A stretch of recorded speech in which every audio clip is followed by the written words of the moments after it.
Mr. President, in a few moments, we are going to vote on a resolution to end the president's illegal, disastrous war with Iran. We should pass this resolution. This is day 146 of a war that has no achievable objectives and no endgame. A war that has ruined American families as gas prices are back over $4 a gallon, unaffordable for many working-class Americans. We have sky-high diesel and fertilizer prices. We've seen record numbers of farms go into bankruptcy.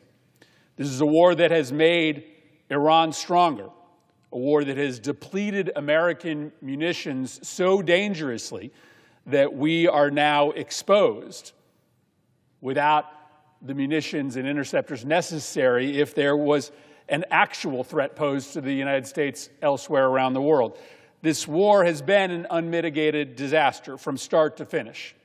There's a reason why no American president, Republican or Democrat, prior to Donald Trump, began a preemptive war with Iran, because everyone with even scant knowledge of the Middle East knew that a war with Iran was not winnable, knew that it would set off a series of other conflicts in the region that would result in chaos. And that is what we have today.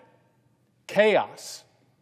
Even worse, planned chaos, foreseeable chaos.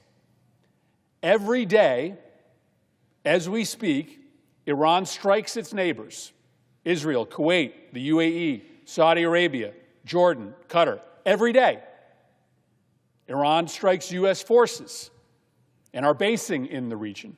They have done billions of dollars worth of damage to our forces and to our partners' forces.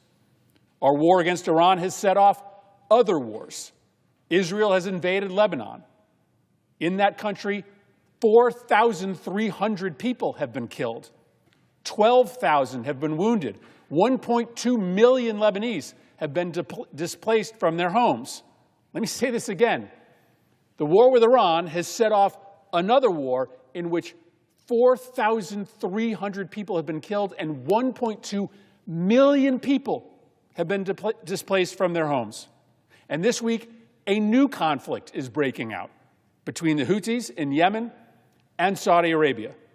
The Strait of Hormuz is closed. Iran did not control the strait before the war, but they now effectively control it. The Bab el-Mandeb Strait, connecting the Red Sea to global waterways, now appears also closed. And the Houthis, again, another Iranian ally, have started to attack ships there. There are 17 Americans who have died. There are hundreds others who have been wounded.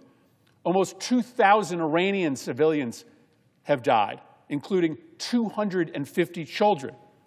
The U.S. has depleted our munitions and interceptor stores to dangerous levels. Over decades, we carefully, methodically built up a stockpile of long-range stealth missiles, mostly in preparation for a possible future conflict with China. You know what percentage of that stockpile has been fired at Iran in 146 days? Not 10%, not 30%, 50%. We have fired half of our entire stockpile of long-range stealth missiles in 4 months. And the situation is even worse for our allies and partners in the region. Reports suggest that the UAE and Kuwait may have burned through 75% of their Patriot missiles just over the last 146 days. This all sounds like a disaster, correct? Like an unmitigated, 5-alarm disaster. But the administration defends this reality. They frankly can't object to the facts that I just laid out. They simply say that this is the cost of a just war. Lives lost, regional chaos, high prices, low stockpiles, taxpayers footing the bill. It's just all worth it because the Trump administration says we are achieving our goals and the goals are worth the price. And here's the most important thing to understand as we approach this vote in a few moments. It's not worth it. Why? Because Trump has not achieved a single war goal. And Trump has no path to achieve any single war goal. All of the cost, all of the chaos, all of the death that I just described is going to be for nothing, because not a single one of these goals is going to be achieved. Now, I will admit the goals have shifted over time. And so on this chart, I am simplifying the set of goals.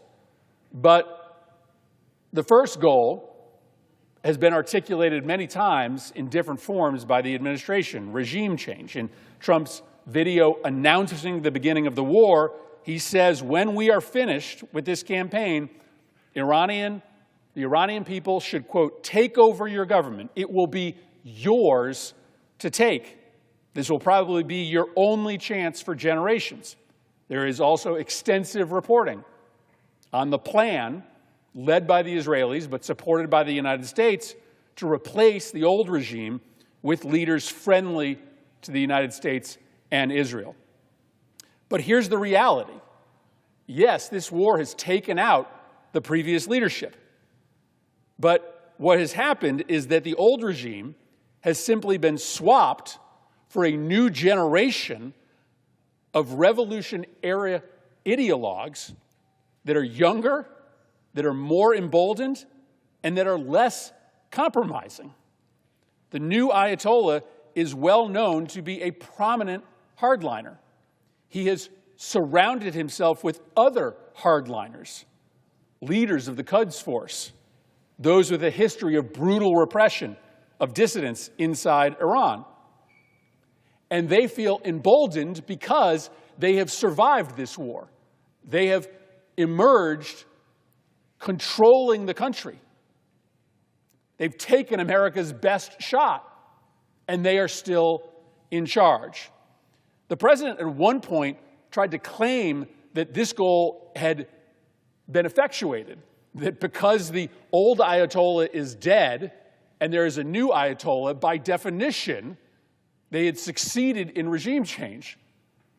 All we got is a younger set of leaders who are more confident they can beat the United States and are going to emerge from this conflict more powerful in the region. The second war goal, destroying Iran's military capabilities. Now, the administration, basically as soon as the war began, claimed victory here. On day 14 of this conflict, nearly 5 months ago, the Secretary of Defense said that Iran's military had been destroyed and made combat ineffective. 26 days into the conflict, Vice President Vance declared the Iranian conventional military is effectively destroyed. But with our own eyes, every single day, we can see that that is a lie. As missiles are being fired at our troops and our partners in the region, as wars break out anew each week. According to public reporting in the New York Times and Washington Post, U.S. intelligence suggests that Iran has retained as much as 70% of its pre-war missile stock and 70% of its mobile missile launchers. $100 billion spent, 140 days of war, and we have dented their missile capacity. Along the Strait of Hormuz, where the missiles probably matter the most, a new U.S. intelligence estimate, again, this is open source reporting, says that of the 33 sites, only 3 sites are fully destroyed or inaccessible. 30 missile sites along the Strait of Hormuz are still operational.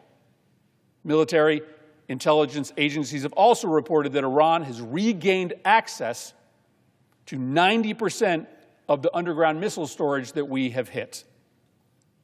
Iran still has their missiles. They still have their drones. They are rebuilding capacity. We have utterly failed at destroying Iran's military capabilities, and there is no path to success in this war aim.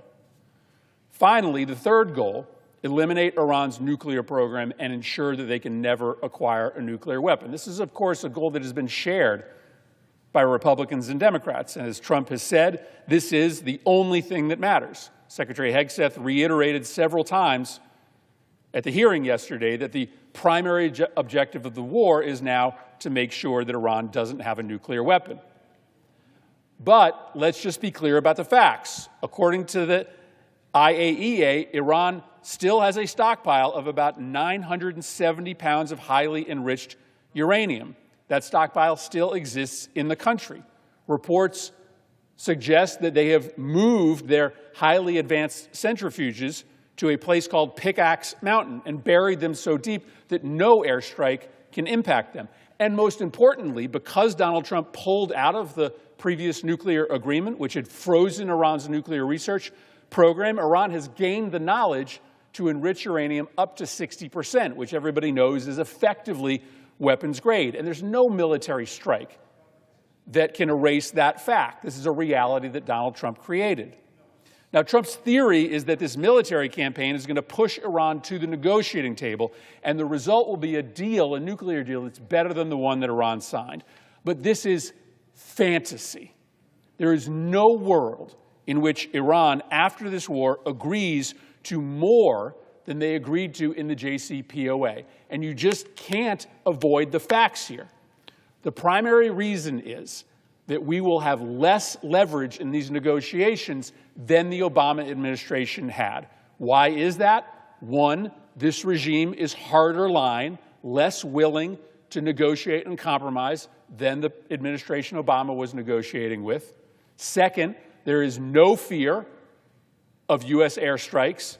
That was always a sword of Damocles hovering over the negotiations during the Obama administration. Now Iran knows that they can survive, the regime can survive America's best shot. Our military leverage is just much weaker. And our primary leverage that we had during the Obama administration, the removal of oil sanctions, will not be available to us in these negotiations because we have already demonstrated that those sanctions will be released just to get Iran to reopen the strait. So we won't have the military leverage. We won't have the oil sanctions leverage. We'll be dealing with a regime that is harder line than the one we were dealing with prior. There is no world in which, at the end of this conflict, we are getting a better nuclear agreement than the one that Trump left. Billions of dollars wasted, 18 Americans dead, thousands of civilians and children in the Middle East killed, our military stockpiles dangerously depleted, new wars in the region breaking out by the week, the Strait of Hormuz and possibly the Red Sea now closed, controlled by our enemies, gas prices skyrocketing, the global economy melting down. All of this for what? Nothing. Not a single war objective achieved, not a viable path to achieve any of them in the coming months. This war was a mistake from the start. Everyone except for Donald Trump knew it would be a disaster. It is a disaster, and we have a chance today to vote to end it.